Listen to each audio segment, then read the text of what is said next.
And today, federal health officials say that aggressive actions are being taken to keep people safe from the coronavirus. One of those actions include the CDC expanding its enhanced health screenings for sick passengers arriving from China to 20 airports now. Now, this includes the 5 airports already screening passengers from Wuhan.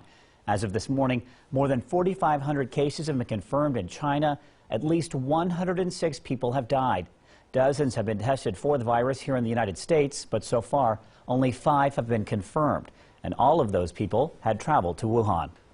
Americans should know that this is a potentially very serious public health threat. But at this point, Americans should not worry for their own safety. Preparing for these kinds of outbreaks is part of the daily life at HHS and for America's public health professionals. Now, the State Department has issued travel advisories saying Americans should not travel to central China where this is occurring and should also reconsider trips to other parts of the country. Well, as the coronavirus spreads, so does concern among travelers. NBC4's Ted Hart is live at John Glenn International Airport tonight, where those flying in and out are taking a variety of precautions. Ted. Yeah, well, as you mentioned, the number of airports now doing the enhanced health screenings has jumped from 5 to 20.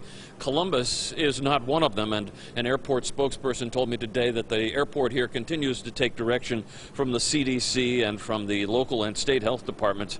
And at this point, no changes are being recommended for the airport itself. But some travelers are taking some extra precautions on their own. We talked to some who describe stepping up their hand washing and use of hand sanitizers and wipes, in some cases even wearing masks as a response to the coronavirus.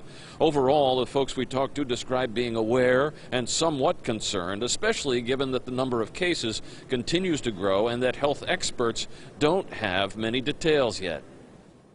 I think what concerns me right now is they don't know a lot about transmission, and they don't know a lot about how long the virus can live on certain objects. So if you're, touching an escalator rail, for example, and somebody's just sneezed on it or put their hands on it.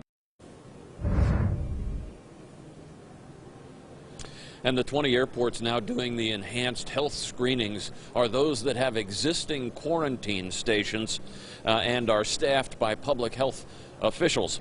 Here in the Midwest, that includes Chicago and Detroit. Local for you and live at the Columbus Airport, Ted Hart, NBC4. All right, Ted, thank you. Well, this continues to be a top story here on NBC4. Follow the latest developments on air and online at NBC4i.com.